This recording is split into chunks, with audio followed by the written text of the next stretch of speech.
Hello guys, good evening. स्वागत है आप सभी का आपके अपने YouTube channel Saurabh sir mathematics में। यहाँ पर बात करने वाले हैं एसएससी जीडी कांस्टेबल एग्जाम जो आपका 10 जनवरी से चल रहा है, और उससे रिलेटेड जो जीके और जीएस से रिलेटेड जो भी फैक्ट होते हैं, जो भी क्वेश्चंस होते हैं, वो आने वाले हैं और आ चुके हैं पिछले एग्जाम्स में, उनको लेकर यहाँ पर चर्चा की जाती है इस सेशन में। ये हमारा 39 नंबर सेशन है दोस्तों। कितना है? 39 नंबर सेशन। यदि आपने बाकी के सेशंस को नहीं देखा है तो आप जाकर आई बटन पर देख लीजिए, और डिस्क्रिप्शन बॉक्स में भी प्लेलिस्ट का लिंक दे रखा है, वहां से भी आप उनको देख सकते हैं। बात करते हैं यहाँ पर कि क्वेश्चन किस तरह के होंगे। तो एमसीक्यू टाइप के क्वेश्चंस होंगे यहाँ पर दोस्तों, जो कि आपको एक क्वेश्चन होगा, उसके 4 ऑप्शन होंगे, जैसा कि आपको एग्जाम में देखने को मिलता है। और ये हमारा डे नंबर 39 है, और यहाँ पर रोज शाम को 7 बजे आपके लिए सीरीज आती है, और इस सीरीज में काफ़ी अच्छे लेवल के क्वेश्चंस को रखा जाता है। यदि आप एसएससी जीडी के अतिरिक्त और भी एग्जाम हैं, जैसे आपका है UP police, super TET, railway, SSC SI, UPSI, UP BEd entrance exam, आदि एग्जाम से यदि आप तैयारी कर रहे हैं, स्टेट का जो पैट होता है उसकी भी अगर आप तैयारी कर रहे हैं, तो यह सेशन आपके लिए काफ़ी महत्वपूर्ण होने वाला है दोस्तों। तो सेशन को पूरा देखें, स्किप ना करें। अगर चैनल पर पहली बार विजिट कर रहे हैं तो चैनल को सब्सक्राइब कर लें, और पास में बेल आइकन को भी अवश्य दबा लें, जिससे कि आने वाले और भी सेशंस का नोटिफिकेशन आपको मिल सके और आप अपनी तैयारी को बेहतर बना सको दोस्तों। तो चलते हैं क्वेश्चंस की तरफ। क्वेश्चन देखते हैं कितने क्वेश्चन हैं यहाँ पर। क्वेश्चन आता है पहला। क्वेश्चन कह रहा है, यहाँ पर क्वेश्चन दिया है कि दिल्ली के मेहरौली के कुब्बत उल इस्लाम मस्जिद के प्रांगण में स्थित प्रसिद्ध लौह स्तंभ किसकी स्मृति का है। तो ये आपको बताना है। जो लौह स्तंभ बनाया है दिल्ली के, जो मेहरौली, बहुत प्रसिद्ध है वह दिल्ली का जो मेहरौली स्तंभ है, क्योंकि उस पर आज तक कभी जंग नहीं आई है, और वह किस जमाने का बना हुआ है ये आपको बताऊंगा आगे में। तो दिल्ली का जो मेहरौली के जो स्तंभ है, कुब्बतुल इस्लाम जो मस्जिद है, उसमें जो उसके प्रांगण में जो बनाया गया है, वह मेहरौली का लौह स्तंभ है। तो वह किसकी स्मृति के लिए बनाया गया है। आपको ऑप्शंस देख लेते हैं। ऑप्शन दिए हैं। ऑप्शन ए है अशोक, ऑप्शन बी है चंद्र, ऑप्शन सी है हर्ष, ऑप्शन डी है अनंगपाल। तो आपको बताना है इसका करेक्ट आंसर क्या है। और दोस्तों, आंसर को कमेंट करने का आपका जो तरीका है वो मैं आपको बता देता हूँ कि क्वेश्चन नंबर यहाँ पर हमारा कौन सा है, पहला है। और पहले क्वेश्चन का अगर हमें आंसर कमेंट करना है तो आप यहाँ लिखेंगे क्वेश्चन का 1, आपने नंबर लिख लिया क्वेश्चन का, और इसका यदि ए सही है तो ए लिख दीजिए, बी सही है तो बी, और सी सही है तो सी, और डी सही है तो डी। यानी 4 ऑप्शंस में से आपको एक ऑप्शन को लगा के आंसर कमेंट कर देना। कमेंट करने से आपका ये फायदा होता है दोस्तों कि आप जो श्योर हो जाते हो उस आंसर के प्रति कि हाँ, हम कितने कॉन्फिडेंट हैं, ये हमारा आंसर एकदम से करेक्ट है। अगर गलत होता है तो घबराइए नहीं, क्योंकि यहाँ पर सही आंसर भी आपको बता दिया जाता है। तो यहाँ देखते हैं दोस्तों, ये बात करते हैं यहाँ पर कि दिल्ली के मेहरौली के कुब्बत उल इस्लाम जो मस्जिद है, उसके प्रांगण में प्रसिद्ध जो लौह स्तंभ है वो किसकी स्मृति का है। तो ये आपको बताना था। तो यहाँ पर अशोक, चंद्र, हर्ष और अनंगपाल। यहाँ चंद्रगुप्त, इसको चंद्रगुप्त मौर्य भी लिख सकते हैं दोस्तों, कि चंद्रगुप्त मौर्य, क्योंकि यहाँ पर शॉर्ट में लिख दिया है, तो आपको घबराना नहीं है। तो ये जो मेहरौली का जो स्तंभ बनाया गया था दोस्तों, वह किसकी स्मृति में है। तो वह चंद्रगुप्त मौर्य की स्मृति में बनाया गया है। ये आपको याद रखना है। तो ऑप्शन दूसरा एकदम से करेक्ट आंसर हो जाएगा।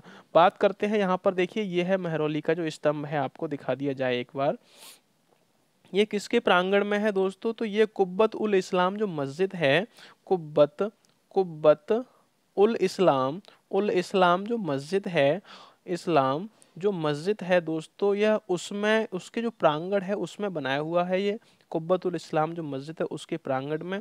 और यहाँ पर दोस्तों इसकी बात करें तो ये लौह स्तंभ है। क्या है दोस्तों? ये लौह स्तंभ है, जो कि इस पे आज तक कोई भी चंद्रगुप्त मौर्य के शासन काल से लेकर आज तक इस पर जंग नहीं आई है।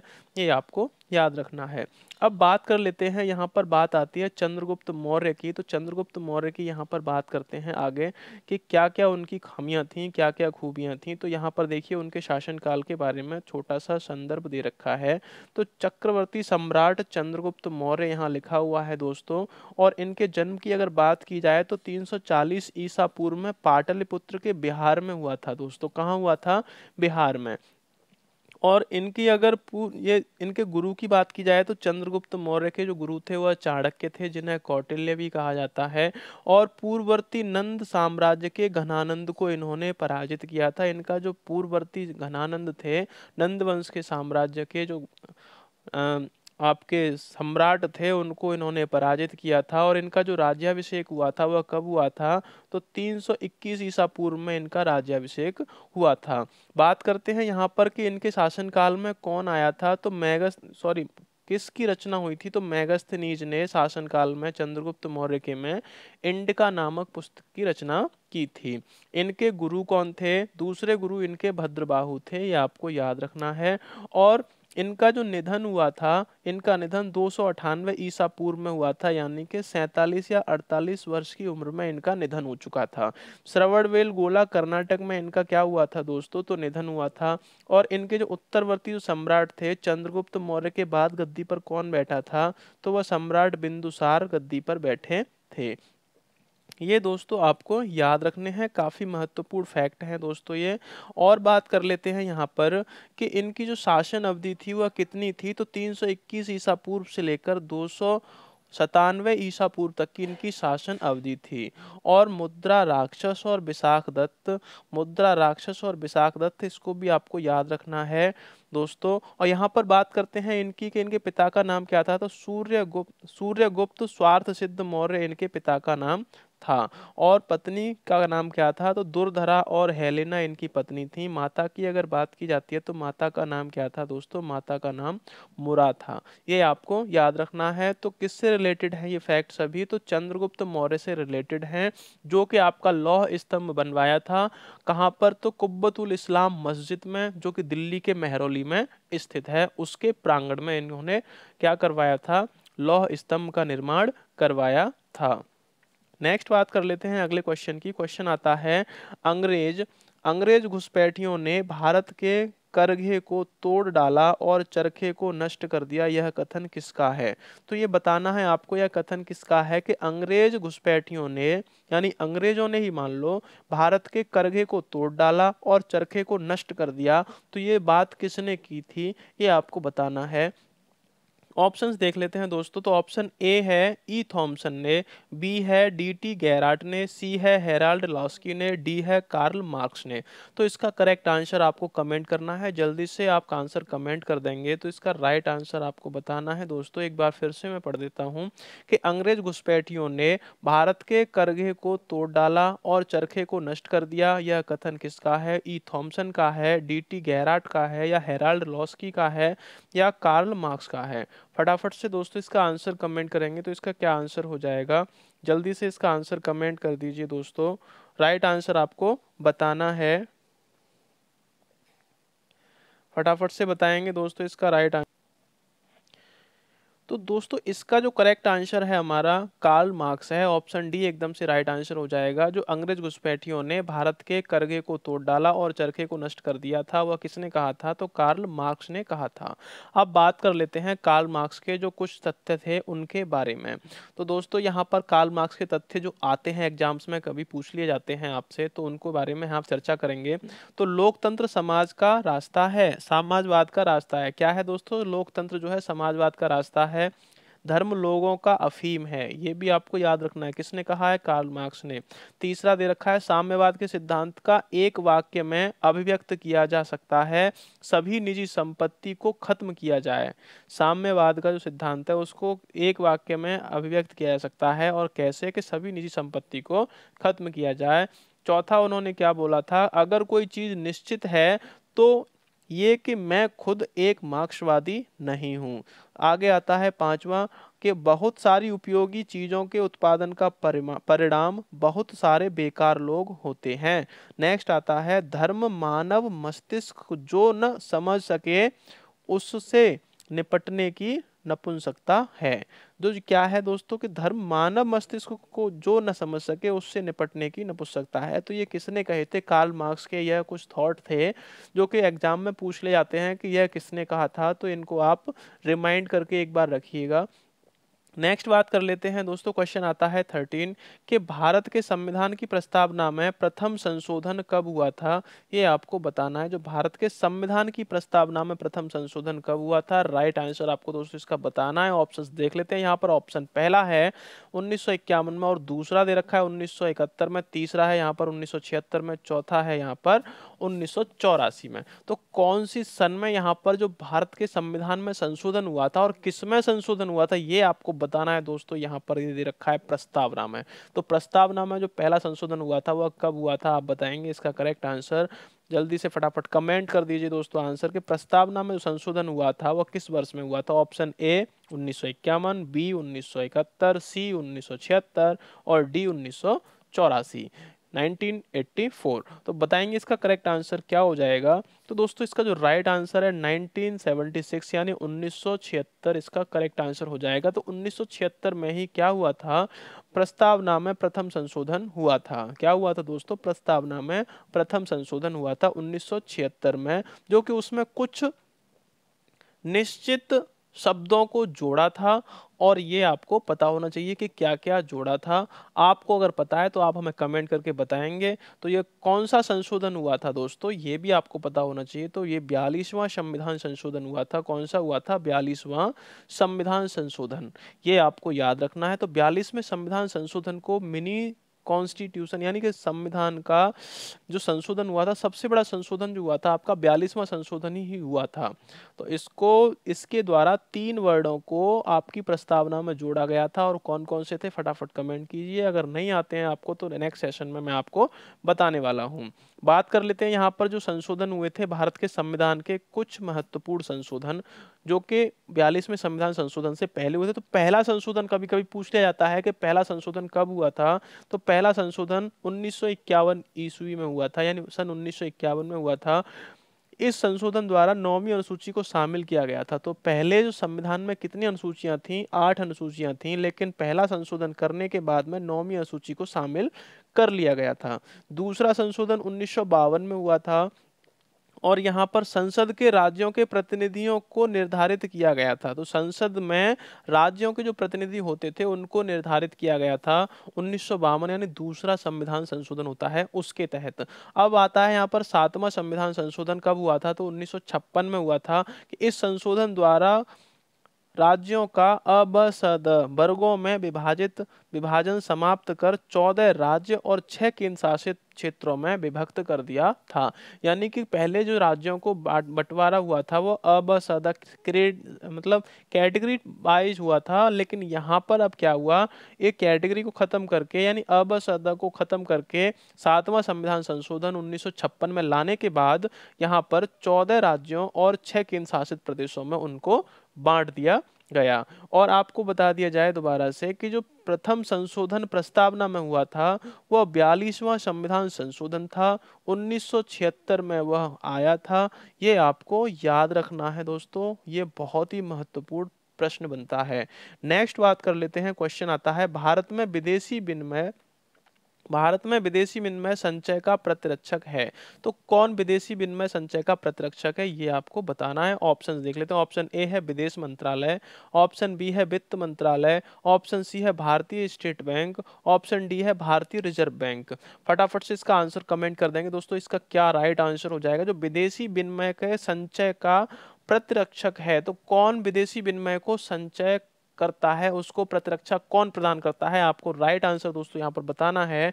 इसका करेक्ट आंसर क्या हो जाएगा। ऑप्शन ए विदेश मंत्रालय, ऑप्शन बी वित्त मंत्रालय, ऑप्शन सी भारतीय स्टेट बैंक, ऑप्शन डी भारतीय रिजर्व बैंक।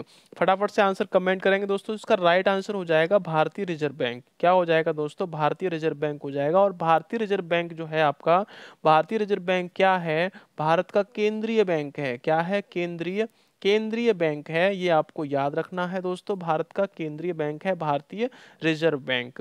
नेक्स्ट बात कर लेते हैं। यहाँ पर आप देखिए किस किस तरह से जो रिजर्व बैंक है, फंक्शंस ऑफ आरबीआई, यानी आरबीआई किस किस फंक्शंस पे काम करता है, आपको ये देखना है दोस्तों। तो यहाँ पर आपके लिए ये दिखाया गया है कि आरबीआई किस किस तरह से काम करता है।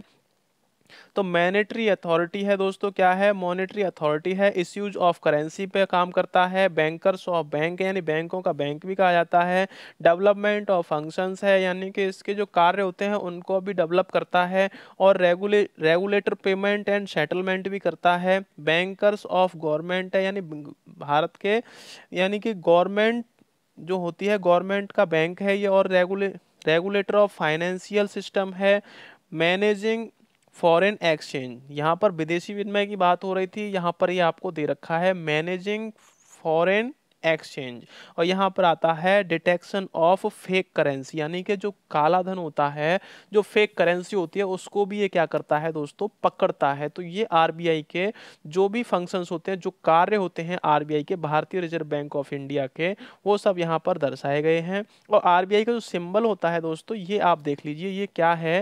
ये सिंबल ऑफ आरबीआई है, जो भारतीय रिजर्व बैंक लिखा हुआ है यहाँ पर, और इस तरह की यहाँ मुद्रा बनी हुई है। ये आपकी क्या है? आरबीआई की सिंबल है। तो यहाँ पर सारे फंक्शंस बता दिए हैं। यदि आपको देखना है तो आप स्क्रीनशॉट इसका ले सकते हैं दोस्तों।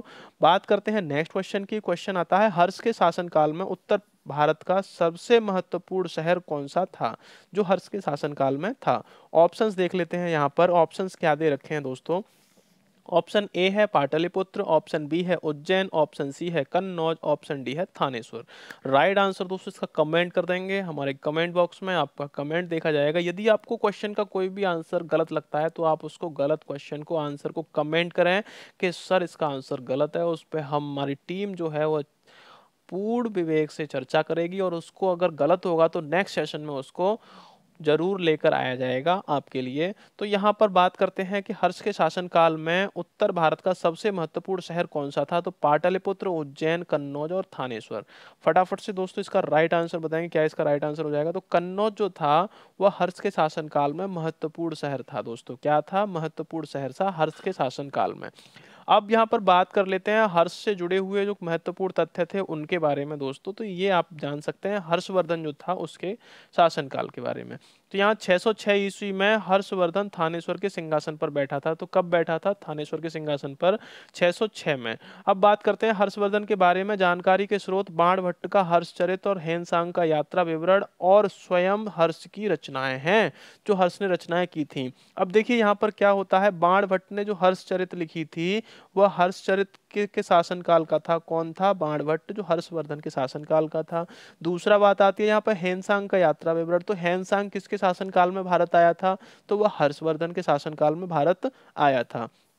अब बात करते हैं यहाँ पर कि हर्षवर्धन का दूसरा नाम शिलादित्य था। तो ये पूछ लिया जाता है कि शिलादित्य किसका नाम था। ऑप्शंस दे रखे हैं आपको 4, उसमें से आपको हर्षवर्धन को छाप देना है। यहाँ पर हर्ष के महायान बौद्ध धर्म का संरक्षण प्रदान किया। तो हर्ष ने क्या किया था? महायान के, बौद्ध धर्म के जो महायान जो शाखा थी उसको संरक्षण प्रदान किया था।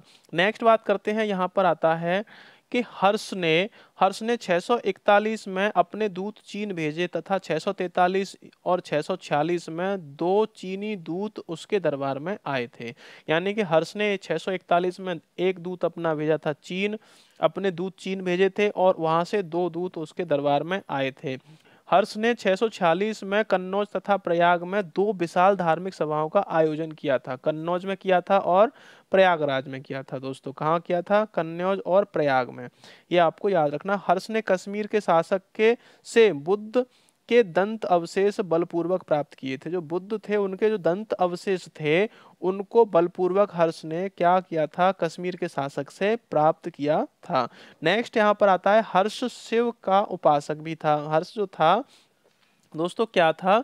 शिव का उपासक भी था। वह सैनिक अभियान पर निकलने से पूर्व रुद्र शिव की आराधना करता था। हर्षवर्धन साहित्यकार भी था। उसने प्रियदर्शिका, रत्नावली और नागानंद 3 ग्रंथ नाटकों की रचना की थी दोस्तों।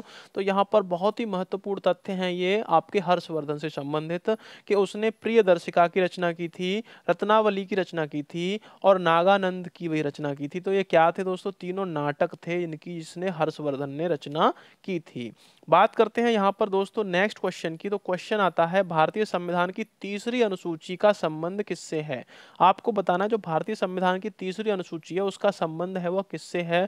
ऑप्शन देख लेते हैं। ऑप्शन ए है राज्यसभा के प्रतिनिधित्व से, बी है शपथ तथा प्रतिज्ञान से, सी है भाषाओं से और डी है महत्वपूर्ण पदाधिकारियों के वेतन से।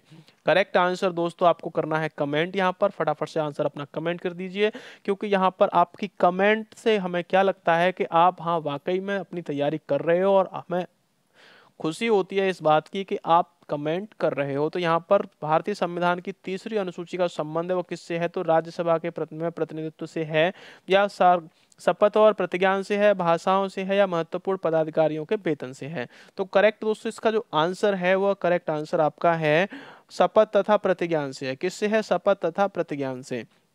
जो भारतीय संविधान की तीसरी अनुसूची है उसका जो संबंध है जो शपथ तथा प्रतिज्ञान से है। तो किसके शपथ और प्रतिज्ञान से है, जो संसद के जो सदस्य होते हैं, संसद के जो सदस्य होते हैं और राज्यसभा के सदस्य, लोकसभा के सदस्य, राष्ट्रपति होते हैं, उन सभी की उसमें क्या है, शपथ तथा प्रतिज्ञान है। किस सूची अनुसूची में है, तो तीसरी अनुसूची में आपको दे रखा है। अब बात कर लेते हैं यहाँ पर भारतीय संविधान की अनुसूचियों के बारे में दोस्तों। तो यहाँ पर डिटेल से थोड़ा है लेकिन देखना है। तो यहाँ पर भारतीय संविधान की अनुसूची है कितनी है, 1 से 12 हैं। पहले कितनी थी, 8 अनुसूचियां थी। तो यहाँ पर प्रथम अनुसूची में क्या दे रखा है, राज्यों और संघ क्षेत्रों का वर्णन किया गया है प्रथम अनुसूची में। दूसरी अनुसूची की अगर बात की जाए तो राष्ट्रपति, राज्यपाल, लोकसभा के अध्यक्ष तथा उपाध्यक्ष, राज्यसभा के सभापति, उपसभापति, विधानसभा के अध्यक्ष तथा उपाध्यक्ष, विधान परिषद के सभापति तथा उपसभापति, उच्चतम तथा उच्च न्यायालयों के न्यायाधीशों एवं राज्य के नियंत्रक एवं महालेखा परीक्षक के संबंध में उपबंध दे रखा है दोस्तों। किसमें दे रखा है, दूसरी जो आपकी अनुसूची है उनके लिए जो विशेष उपबंध हैं वो दे रखे हैं दूसरी अनुसूची में। नेक्स्ट बात कर लेते हैं दोस्तों। अब यहाँ पे आती है तीसरी अनुसूची, जो कि अभी हमारा क्वेश्चन भी इसी पे डिपेंड था कि तीसरी अनुसूची है शपथ तथा प्रतिज्ञान के प्रारूप पर तीसरी अनुसूची बनी हुई है। चौथी अनुसूची की बात करें तो राज्यसभा में सीटों का आवंटन किया गया है। पांचवी अनुसूची में देखें तो दोस्तों अनुसूचित क्षेत्रों तथा अनुसूचित जनजातियों के प्रशासन और नियंत्रण के बारे में उपबंध दिए रखे हैं। छठी अनुसूची की यहाँ पर बात की जाती है तो असम, मेघालय, त्रिपुरा और मिजोरम राज्यों में जनजातीय क्षेत्रों के प्रशासन के बारे में उपबंध दे रखे हैं। तो जनजातीय क्षेत्र होते हैं ना, उनके प्रशासन के बारे में यहाँ पर उपबंध दे रखे हैं। सातवीं अनुसूची की अगर बात करते हैं तो संघ सूची, राज्य सूची और समवर्ती सूची, इन तीनों सूचियों को वहां पर सातवीं अनुसूची में समाहित किया गया है। और सबसे बड़ी सूची आती है दोस्तों आठवीं अनुसूची, जो कि आपके एग्जाम से रिलेटेड काफी महत्वपूर्ण अनुसूची होती है। तो आठवीं अनुसूची है वो मान्यता प्राप्त भाषाओं की सूची है दोस्तों। कौन है, मान्यता प्राप्त जो भाषाएं हैं वह कौन सी अनुसूची में है, तो आठवीं अनुसूची में है। जिसमें कि भाषाएं कितनी हैं, तो 22 भाषाओं को दोस्तों वहां समाहित किया गया है। नेक्स्ट बात करते हैं नौवीं अनुसूची को। तो विशिष्ट अधिनियमों और विनियमों के सत्यापन के प्रावधान इसमें दिए गए हैं, जो कि संविधान का प्रथम संशोधन था। 1951 में पहला संशोधन हुआ था, उसके थ्रू यहाँ पर नौवीं अनुसूची को इसमें सम्मिलित किया गया था। 10वीं अनुसूची की अगर बात करें तो दल परिवर्तन के आधार पर निर्हरता के बारे में उपबंध दे रखा है। यानी दल बदल की अगर बात आ जाती है तो उसमें कौन सी अनुसूची हो जाती है, आपकी 10वीं अनुसूची।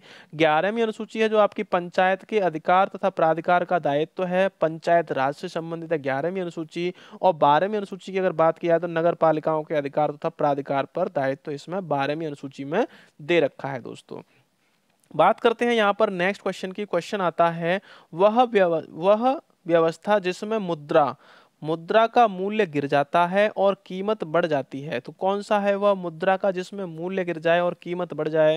यानी कोई हमारी वो है एक वस्तु है, वस्तु का तो मूल्य बढ़ जाता है लेकिन मुद्रा की कीमत कम हो जाती है, तो उसको क्या कहते हैं। तो ऑप्शन ए दे रखा है मुद्रास्फीति, बी है मुद्रा अपस्फीति, सी है रिसेशन और डी है इमोर्टाइजेशन। तो फटाफट से इसका आंसर दोस्तों कमेंट कर दीजिए, इसका क्या करेक्ट आंसर हो जाएगा कि कंडीशन क्या है यहाँ पर, वह व्यवस्था जिसमें मुद्रा का मूल्य गिर जाता है और कीमतें बढ़ जाती हैं तो कहलाती है, क्या कहलाती है, मुद्रास्फीति कहलाती है, मुद्रा अपस्फीति कहलाती है, रिसेशन कहलाता है या इमोर्टाइजेशन कहलाता है। फटाफट से आंसर कमेंट कर दीजिए दोस्तों, इसका क्या आंसर हो जाएगा। तो इसका जो करेक्ट आंसर है मुद्रास्फीति हो जाएगा। मैंने एक बार सेशन में पहले भी बताया था कि यदि कोई वस्तु हमें इस वर्ष 100 रुपये में मिल रही है और मुद्रास्फीति 10% अगर हो जाती है तो वह अगले वर्ष में, एक वर्ष में जो मुद्रास्फीति हुई 10% हुई, तो वह अगले वर्ष में 110 रुपये की हमें वो वस्तु मिलेगी। अब बात कर लेते हैं मुद्रास्फीति के बारे में। तो देखिए यहाँ पर मुद्रास्फीति के जो फैक्ट हैं उनके बारे में चर्चा करेंगे। तो मुद्रास्फीति से आय में वृद्धि होती है। क्या होता है दोस्तों, आय में क्या होती है, वृद्धि होती है। यानी कि किसी की आय यदि आज कम है तो 10% की मुद्रास्फीति होती है तो उसकी 10% आय बढ़ जाएगी। मुद्रास्फीति में मूल्य बढ़ने की प्रवृत्ति रखते हैं, तो मूल्य तो बढ़ेगा ही बढ़ेगा, प्रवृत्ति रखेंगे तो उसमें मुद्रास्फीति जब होती है। तो आगे बात करते हैं दोस्तों, मुद्रास्फीति से रोजगार के अवसर बढ़ते हैं। क्या बढ़ता है, मुद्रास्फीति से रोजगार के अवसर भी बढ़ते हैं। मुद्रास्फीति का उत्पादन पर अनुकूल प्रभाव पड़ता है। तो क्या प्रभाव पड़ता है, उत्पादन जो होता है उस पर क्या प्रभाव पड़ता है, अनुकूल प्रभाव पड़ता है। नेक्स्ट बात करते हैं मुद्रास्फीति। मुद्रास्फीति असमान वितरण को बढ़ावा देती है। अगला है मुद्रास्फीति का आर्थिक विकास पर अनुकूल प्रभाव पड़ता है, यानी आर्थिक विकास में सहयोगी होती है और यहाँ पर आय बढ़ जाती है, वस्तुओं का मूल्य बढ़ जाता है और यहाँ पर मुद्रास्फीति असमान वितरण को बढ़ावा देती है। तो ये कुल फैक्ट थे। नेक्स्ट बात करते हैं, क्वेश्चन आता है अगला। क्वेश्चन दे रखा है कि निम्न में से किसे इस्पात का चौखटा की संज्ञा दी गई है। तो बताएंगे फटाफट से कि किसको इस्पात के चौखटे की संज्ञा दी गई है। ऑप्शन ए है भारतीय नागरिक सेवा ICS, ऑप्शन बी है भारतीय राष्ट्रीय कांग्रेस, ऑप्शन सी है स्वराज पार्टी, ऑप्शन डी है इनमें से कोई नहीं। करेंगे दोस्तों इसका करेक्ट आंसर कमेंट, क्या है इसका आंसर हो जाएगा, फटाफट से इसका आंसर कमेंट करेंगे कि निम्न में से किसे इस्पात का चौखटा की संज्ञा दी गई है। भारतीय नागरिक सेवा यानी ICS को, इंडियन सिविल सर्विस को, दूसरा है भारतीय राष्ट्रीय कांग्रेस को, स्वराज पार्टी को, या इनमें से कोई नहीं। तो दोस्तों इसका आंसर आपको कमेंट करना है, फटाफट से आंसर कमेंट कर भी दिया होगा आपने। तो इसका जो करेक्ट आंसर है दोस्तों, भारतीय नागरिक सेवा को इस्पात का चौखटा कहा जाता है। दोस्तों भारतीय नागरिक सेवा को, भारतीय नागरिक जो सेवा होती है उससे दोस्तों क्या होता है, ICS, ये IAS होते हैं, PCS होते हैं, IFS होते हैं, ये कहाँ से निकलते हैं दोस्तों, तो भारतीय नागरिक सेवा से निकलते हैं। और इनकी जो नियुक्ति कराता है दोस्तों वो कौन कराता है, तो UPSC कराता है। दोस्तों कौन कराता है, UPSC, जो संघ लोक सेवा आयोग होता है, जो आपके DM बनते हैं, SP बनते हैं, ये सब कहाँ से निकलते हैं दोस्तों, ये IAS ऑफिसर होते हैं, IPS ऑफिसर होते हैं, वो ICS से ही निकलते हैं, भारतीय नागरिक सेवा से। और IFS यानी इंडियन फॉरेनर सर्विस जो होती है, ये आपको वहाँ सब क्या है, तो भारतीय नागरिक सेवा, ये क्या कहा गया है, इसको इस्पात का चौखटा कहा जाता है, जिसके क्या होता है कि UPSC के थ्रू इसको क्रैक किया जाता है एग्जाम को, तब जाके आप ICS में जाते हो। तो ये आपको याद रखना है कि इस्पात का चौखटा की संज्ञा किसको दी गई है, तो भारतीय नागरिक सेवा को दी गई है। नेक्स्ट बात कर लेते हैं, यहाँ पर दासबोध के रचनाकार थे। तो दासबोध के यहाँ पर रचनाकार कौन थे, फटाफट से आंसर कमेंट करेंगे दोस्तों। जो दासबोध किसने रचना की है उसकी, तो तुलसीदास ने की है, सूरदास ने की है, कबीरदास ने किया, समर्थदास ने की है। देखिए आप ज्यादातर पढ़ते हैं तो तुलसीदास पढ़ लेते हैं, सूरदास पढ़ लेते हैं, कबीरदास पढ़ लेते हैं, लेकिन समर्थ रामदास को आपने बहुत कम पढ़ा होगा। यहाँ पर तुलसीदास, ये भी दास है, सभी दास दास दे रखे हैं यहाँ पर। तो दासबोध की जो रचना है वह किसने की है दोस्तों, फटाफट से आंसर कमेंट कर दीजिए अपना कि क्या आपका आंसर हो जाएगा। तो जो दासबोध के रचनाकार हैं, तो दोस्तों ABCD आपका आंसर जहां तक आ चुका होगा। तो मैं बताता हूं यहाँ पर कि समर्थ दास जो हैं वह दासबोध के रचनाकार हैं। कौन है, दासबोध के रचनाकार हैं, ये आपको दोस्तों याद रखना है। तुलसीदास जी ने महाभारत, जो रामचरितमानस की जो रचना की है वह किसने की है, तुलसीदास ने की है। सूरदास जी जो हैं वो किसके हैं, तो ब्रज भाषा के कवि माने जाते हैं। कबीरदास हैं, इनका जो मिलता है आपको राम के प्रति इनका बहुत बड़ा प्रेम मिलता है, ये आपको पता होना चाहिए। तो साखी शबद रमैनी है, किसकी है, कबीरदास की है। विनय पत्रिका है, तुलसीदास की है। सूरदास के पद मिलते हैं यहाँ पर दोस्तों। अब बात करते हैं यहाँ पर आगे, देखिए रामदास की। तो रामदास जो समर्थ रामदास थे, स्वामी समर्थ रामदास, उनके बारे में यहाँ पर फैक्ट टू फैक्ट बात करते हैं दोस्तों। ये हैं आपके समर्थ रामदास। अब यहाँ पर बात करते हैं, महाराष्ट्र भूमि संत महात्माओं की खदान है। तो महाराष्ट्र जो भूमि है संत महात्माओं खदान है। ज्ञानेश्वर, तुकाराम, एकनाथ, नामदेव, संत जनाबाई, मुक्ताबाई, सोपान देव आदि का जन्म स्थान एवं कर्म स्थान महाराष्ट्र ही था। इन संतों ने भक्ति मार्ग द्वारा समाज में जन जागृति की। इस श्रेणी में के एक संत रामदास स्वामी भी थे। अब रामदास स्वामी का जन्म औरंगाबाद जिले के जाव नामक स्थान पर हुआ था। वे बचपन में बहुत शरारती थे। गांव के लोग रोज उनकी शिकायत उनकी माता से करते थे। एक दिन माता राणबाई ने नारायण, यानी यह उनके बचपन का नाम था, तो बचपन का नाम क्या था? नारायण था।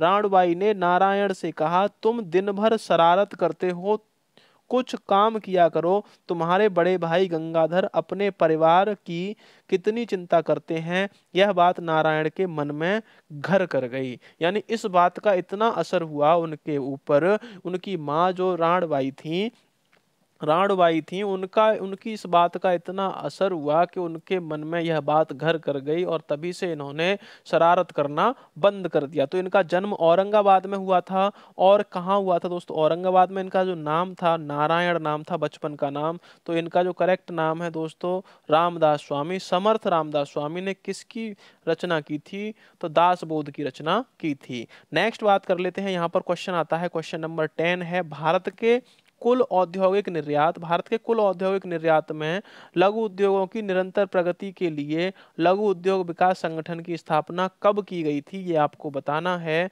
फटाफट से इसका आंसर बताएंगे। क्या इसका करेक्ट आंसर हो जाएगा? जो भारत के कुल औद्योगिक निर्यात में लघु उद्योगों की निरंतर प्रगति के लिए लघु उद्योग विकास संगठन की स्थापना की गई थी। करेंगे दोस्तों इसका आंसर कमेंट। ऑप्शन ए मैं बता देता हूं। ए है 1954, बी है 1956, सी है 1964, डी है 1980। राइट आंसर दोस्तों इसका कमेंट कर दीजिए कि क्या इसका करेक्ट आंसर हो जाएगा। दोस्तों जल्दी से फटाफट कमेंट करेंगे, इसका करेक्ट आंसर क्या हो जाएगा। तो इसका जो राइट आंसर है दोस्तों वह 1954 है। ऑप्शन ए एकदम से राइट आंसर आपका क्वेश्चन नंबर 10 का हो जाएगा। जो भारत के कुल औद्योगिक निर्यात में लघु उद्योगों की निरंतर प्रगति के लिए लघु उद्योग विकास संगठन की स्थापना कब हुई थी? तो 1954 में, 1954 ईस्वी में हुई थी। ये आपको याद रखना है। नेक्स्ट बात कर लेते हैं। मलिक काफूर को हजार दीनार कहा गया क्योंकि? अब उसको मलिक काफूर को जो कहा गया था हजार दीनार क्यों कहा गया था, ये आपको बताना। ऑप्शन ए दे रखा है, उसे 1000 दीनार में खरीदा गया था। ऑप्शन बी है वह 1000 सैनिकों का प्रधान था। ऑप्शन सी है उसके पास 1000 गांव का स्वामित्व था। ऑप्शन डी है इनमें से कोई नहीं। तो फटाफट से दोस्तों करेंगे इसका आंसर कमेंट के क्या इसका आंसर हो जाएगा। तो हजार दीनारी क्या कहा जाता था दोस्तों? हजार दीनारी कहा जाता था। किसको कहा जाता था? मलिक काफूर को। तो आपको याद भी रखना है कि मलिक काफूर को दूसरा नाम क्या था? तो हजार दीनारी भी उसको कहा जाता था। अब दीनारी से क्या बनता है दोस्तों? आप फटाफट आंसर कमेंट कर दीजिए। ए बी सी डी आपके सामने है चारों, जल्दी से आंसर कमेंट कर दीजिए क्या इसका आंसर हो जाएगा। दीनारी किससे बनता है दोस्तों? दीनार से बनता है। दीनार क्या थी दोस्तों? मुद्रा थी। क्या थी? मुद्रा। और यहाँ पर उसे 1000 दीनार में खरीदा गया था, इसीलिए उसको हजार दीनारी कहा जाता था। क्या किया था दोस्तों? 1000 दीनार में मलिक काफूर को खरीदा गया था, इसीलिए उसको हजार दीनारी कहा जाता था। और मलिक काफूर जो था क्या था? यह उस 1000 दिनार में खरीदा हुआ था। नेक्स्ट बात करते हैं। देखो अब ये मलिक काफूर था जो खिलजी वंश के अलाउद्दीन खिलजी ने इसको 1000 दिनार में खरीदा था। तो ये अलाउद्दीन खिलजी का गुलाम था, ये आपको याद रखना है। अब बात करते हैं यहाँ पर खिलजी वंश की। तो खिलजी वंश की यहाँ पर बात करेंगे दोस्तों कि खिलजी वंश के क्या क्या महत्वपूर्ण क्वेश्चंस आते हैं। तो जलालुद्दीन खिलजी खिलजी वंश का संस्थापक था, ये आपको याद रखना है। जलालुद्दीन खिलजी था वह खिलजी वंश का संस्थापक था। और जलालुद्दीन खिलजी ने 1290 में इसकी स्थापना की थी। और कब तक रहा था वह? 1296 तक, यानी 6 साल उसने अपना राजपाट संभाला था। और अलाउद्दीन खिलजी की अगर बात करें तो 1296 से लेकर 1316 तक इन्होंने राजपाट किया था, यानी पूरे 20 साल। शिहाब उद्दीन खिलजी की अगर बात करते हैं तो यहाँ पर 1316 में इन्होंने राजपाट संभाला। और कुतुबुद्दीन मुबारक खिलजी जो था, ये कुतुबुद्दीन ऐबक नहीं है, कुतुबुद्दीन मुबारक खिलजी है, ये ध्यान रखना। वो कुतुबुद्दीन जो ऐबक है वह गुलाम वंश का संस्थापक है, लेकिन यहाँ पर ये क्या है? खिलजी वंश के शासक हैं। तो इसने 1316 से 1320 तक अपना किया। और नसरुद्दीन शाह जो था, नसरुद्दीन खुसरत शाह जो था, उसने 15 अप्रैल से 27 अप्रैल 1320 तक अपना राजपाट किया था। तो यहाँ पर दोस्तों ये देखने को मिल रहे हैं आपको अब यहाँ पर बात करते हैं अलाउद्दीन खिलजी की। तो अलाउद्दीन खिलजी की जो प्रसिद्धियां थी वो क्या क्या थी? तो उत्तर भारत अभियान था, दक्षिण भारत अभियान था, बाजार नियंत्रण प्रणाली किसने की? तो किसके शासनकाल में आई? तो अलाउद्दीन खिलजी के शासनकाल में आई थी। और यहाँ पर महत्वपूर्ण निर्माण कला ये भी उसके शासनकाल में थी। और मुबारक शाह खिलजी ये भी आपको याद रखना है दोस्तों। तो ये कौन है? ये आपको खिलजी राजवंश के शासक हैं, ये आपको याद रखना है। खिलजी वंश की स्थापना कब हुई थी? तो 1290 में हुई थी, ये आपको याद रखना है। नेक्स्ट बात करते हैं दोस्तों, संविधान के किस अनुच्छेद द्वारा सिखों द्वारा कृपाण धारण करना धार्मिक स्वतंत्रता का अंग माना गया है? तो कौन से कृपाण धारण करना धार्मिक जो स्वतंत्रता का अंग माना गया है? तो ऑप्शन ए है अनुच्छेद 24, अनुच्छेद 25, अनुच्छेद 26, अनुच्छेद 27। तो किस अनुच्छेद में दे रखा है कि सिख कृपाण धारण कर सकते हैं, उन्हें धार्मिक स्वतंत्रता दी जाती है इस बात की? तो यहाँ पर संविधान के बारे में बात कर लेते हैं दोस्तों। तो 24 जो अब ये क्या आता है? तो मूल अधिकार है। क्या है? मूल अधिकार, यानी फंडामेंटल राइट है ये आपका, कि आप कृपाण धारण कर सकते हो, आपको ये धार्मिक स्वतंत्रता दी जाती है। ये आपको यहाँ पर किस अनुच्छेद में धार्मिक स्वतंत्रता की चर्चा होती है ये आपको यहाँ पर पता होना चाहिए। और उस अगर आपको पता है तो आप इसका करेक्ट आंसर एकदम से बता सकते हैं। तो इसका जो राइट आंसर है आपने कमेंट कर दिया होगा, नहीं किया है तो आप कर दीजिए। इसका जो करेक्ट आंसर है वो अनुच्छेद 25 है दोस्तों। क्या है? अनुच्छेद 25 के तहत सिखों को कृपाण धारण करने की धार्मिक स्वतंत्रता प्रदान की गई है, ये आपको याद रखना है। अब यहाँ पर स्वतंत्रता है, यहाँ पर बात करते हैं अब जो हमारे मूल अधिकार हैं, मूल अधिकारों के बारे में बात करें तो यह दोस्तों कहाँ से कहाँ तक है? तो भाग 3 में अनुच्छेद 12 से 35 तक दे रखे हैं, और इनकी जो संख्या है वो कितनी है आप हमें कमेंट करके फटाफट से बताइए। तो यहाँ पर अब देखिए, आप समानता का जो अधिकार है उसकी बात करें तो अनुच्छेद 14 से लेकर 18 तक रहता है। स्वतंत्रता का अधिकार अनुच्छेद 19 से 22 तक है। शोषण के विरुद्ध अधिकार है तो अनुच्छेद 23 से 24 तक है। और धार्मिक स्वतंत्रता का अधिकार जो दे रखा है अनुच्छेद 25 से 28 तक है। और यहाँ आगे करते हैं दोस्तों, तो शिक्षा और संस्कृति का अधिकार है अनुच्छेद 29-30 में दे रखा है। और संवैधानिक उपचारों का अधिकार जो दिया है अनुच्छेद 32 में समाहित किया गया है, संवैधानिक उपचारों का अधिकार। साथ ही अगर बात करें दोस्तों तो डॉक्टर भीमराव अंबेडकर ने अनुच्छेद 32 को संविधान की आत्मा कहा है दोस्तों। क्या कहा है? अनुच्छेद जो 32 है उसको किसने? डॉक्टर भीमराव अंबेडकर ने संविधान की आत्मा कहा है, ये आपको याद रखना है दोस्तों। बात करते हैं नेक्स्ट क्वेश्चन की। क्वेश्चन आता है अंग्रेजों का सर्वाधिक विरोध किसने किया था? ये आपको बताना है, जो अंग्रेजों का सर्वाधिक विरोध किया था वह किसने किया था? ऑप्शन ए है राजपूतों ने, ऑप्शन बी है मुगलों ने, ऑप्शन सी है सिखों ने, ऑप्शन डी है मराठों ने। जो अंग्रेज भारत आ गए थे उसके बाद में अंग्रेजों का विरोध सबसे ज्यादा किसने किया था, ये आपको बताना है। जल्दी से फटाफट इसका आंसर बताइए। और सेशन कैसा लगा? सेशन को अगर अच्छा लगता है तो लाइक जरूर कर दें। और शाम को 7 बजे का समय दोस्तों बिल्कुल ना भूलें, क्योंकि शाम को 7 बजे आपके लिए सीरीज लेकर आई जाती है। इस सीरीज से रिलेटेड जो भी फैक्ट होते हैं, आपके एग्जाम से रिलेटेड जो भी महत्वपूर्ण फैक्ट होते हैं, उन पर यहाँ चर्चा की जाती है। बिल्कुल समय न गंवाते हुए स्पीड में इस सीरीज को आगे बढ़ाया जाता है। आपसे भी इसमें रेस्पॉन्स लिए जाते हैं। और दोस्तों अगर सेशन अच्छा लगता है तो लाइक जरूर करें, अपने दोस्तों के साथ भी इसको शेयर करें। और चैनल पर पहली बार विजिट करें, चैनल को सब्सक्राइब भी कर लें, और पास में बेल आइकन को भी अवश्य दबा लें, जिससे कि आने वाले और भी सेशंस का नोटिफिकेशन आपको मिल सके और आप अपनी तैयारी को बेहतर बना सकें। तो दोस्तों यहाँ पर अंग्रेजों का सर्वाधिक विरोध किसने किया था? राजपूतों ने, मुगलों ने, सिखों ने और मराठों ने। तो फटाफट से इसका आंसर कमेंट कर दीजिए दोस्तों। कर दिया होगा आपने आंसर कमेंट, क्यों? तो इसका जो करेक्ट आंसर है दोस्तों वह मराठों ने किया था। किसने किया था? मराठों ने किया था। अंग्रेजों का सर्वाधिक जो विरोध किया था किसने किया था? मराठों ने किया था। तो अब बात करते हैं मराठों की।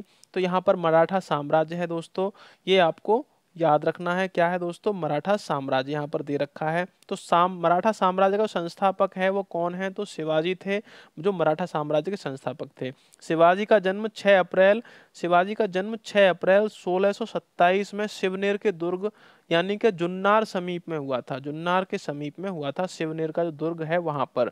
अब बात करते हैं, शिवाजी के पिता का नाम शाहजी भोसले एवं माता का नाम जीजाबाई था। क्या था? पिताजी का नाम शाहजी भोसले और माता का नाम जीजाबाई था।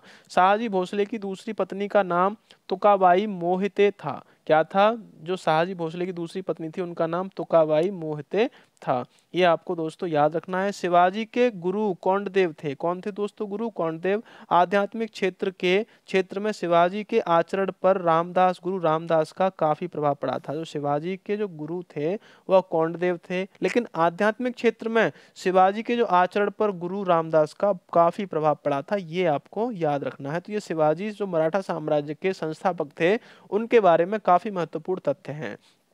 नेक्स्ट बात कर लेते हैं। क्वेश्चन नंबर आता है, जियो और जीने दो किसने कहा था? फटाफट से बताएंगे इसका राइट आंसर।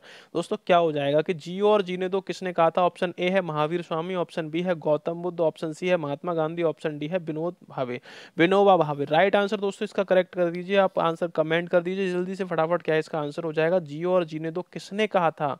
आपको मैं हर सेशन में अगर कोई भी ऐसा क्वेश्चन आता है जिससे रिलेटेड फैक्ट जो बहुत महत्वपूर्ण होते हैं उनको मैं जरूर चर्चा करता हूं दोस्तों। और ये क्वेश्चन तो काफी महत्वपूर्ण है, इसके बारे में चर्चा की जा रही है आपसे। जल्दी से बताएंगे इसका राइट आंसर क्या हो जाए?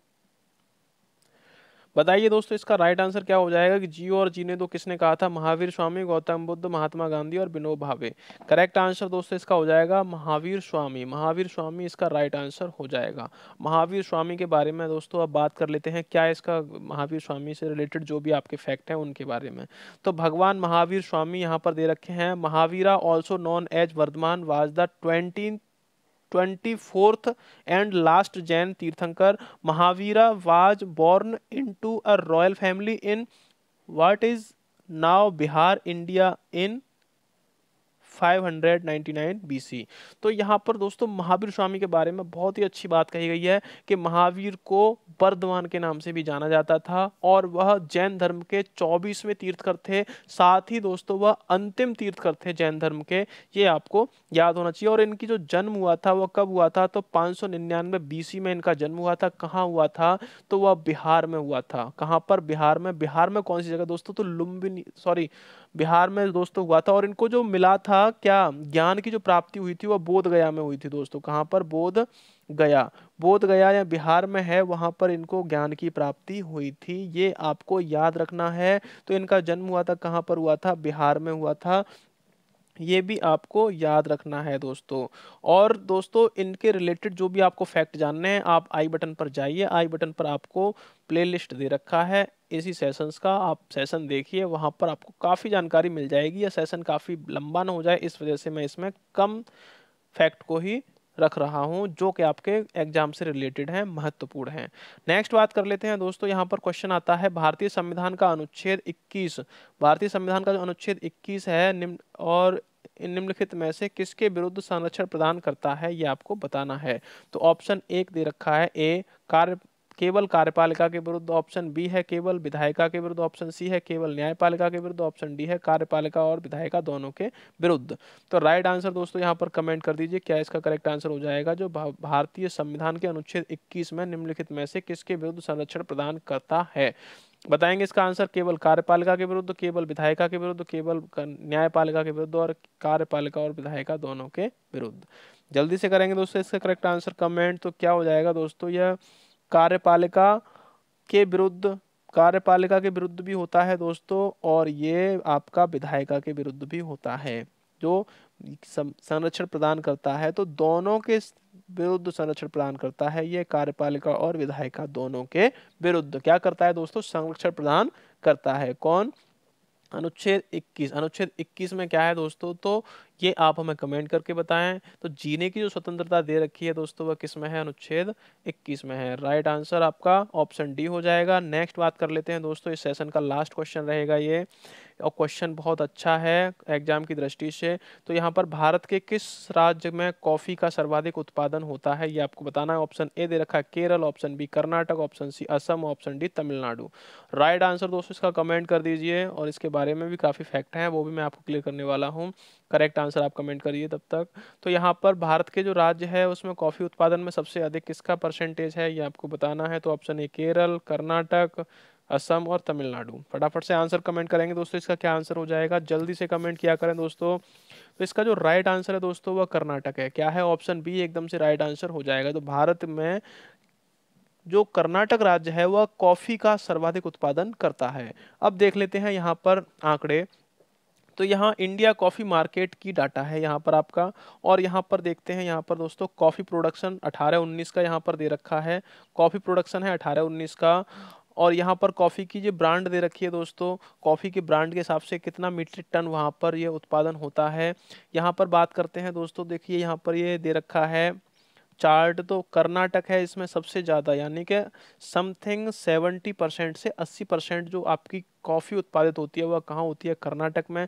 उसके बाद आपकी है केरला में, उसके बाद है तमिलनाडु में। तो फर्स्ट नंबर पर है आपका कर्नाटक, दूसरा है केरल, तीसरा है तमिलनाडु। 3 राज्यों में कॉफ़ी का उत्पादन होता है। बाकी और भी राज्य हैं जिसमें कॉफ़ी का उत्पादन होता है, जो कि आपको यहाँ पर दिखाई दे रहे हैं ये भारत के मैप में। तो कर्नाटक में सबसे ज़्यादा, क्योंकि सबसे ज़्यादा डार्क हुआ ग्रीन है। उसके बाद है आपका केरला, उसके बाद है तमिलनाडु। आंध्र प्रदेश में भी कॉफ़ी का उत्पादन होता है, तेलंगाना में भी कॉफ़ी का उत्पादन होता है, उड़ीसा में भी होता है। और यहाँ पर ऊपर भी दे रखे हैं दोस्तों, तो यहाँ असम है, अरुणाचल प्रदेश है और आपका त्रिपुरा है। इन तीनों राज्यों में भी कॉफ़ी का प्रोडक्शन होता है, उत्पादन होता है दोस्तों। और ये आपका जो लिया गया है, ये कॉफ़ी बोर्ड ऑफ इंडिया से लिया गया है। ये आपका जो लिया गया है, ये मैप जो उठाया है कॉफ़ी बोर्ड ऑफ इंडिया से लिया गया है दोस्तों। तो ये कॉफ़ी बोर्ड ऑफ इंडिया की ये रिपोर्ट थी 2018 और 19 की, कि सबसे ज़्यादा कौन है, तो कर्नाटक, दूसरे नंबर पर केरल, तीसरे पर तमिलनाडु। तो दोस्तों यहाँ पर हमारे क्वेश्चंस खत्म होते हैं। 16 क्वेश्चन हैं और ये हमारा 39 नंबर सेशन था। और इसके बाद आने वाला है बहुत ही इंटरेस्टिंग और बहुत ही वैल्यूएबल आपके लिए सेशन है, वो 40 नंबर सेशन होगा दोस्तों। 40वां जो सेशन होगा वो आपका आगे आने वाला है। और नेक्स्ट आपके पर डे ये सेशन आता है आपका। तो यहाँ पर अगर सेशन अच्छा लगा हो तो दोस्तों लाइक करें, चैनल पर पहली बार विजिट करें चैनल को सब्सक्राइब कर लें और पास में बेल आइकन को जरूर दबा लें। साथ ही आप शाम को 7 बजे का समय बिल्कुल ना भूलें। सभी काम छोड़कर अपना तैयारी को अच्छे से करें और अपनी सीट कंफर्म करें। जिस भी एग्जाम की आप तैयारी कर रहे हो उसमें आपको सफलता मिले, यही हमारी आशा है। तो दोस्तों मिलते हैं नेक्स्ट सेशन में, तब तक के लिए नमस्कार।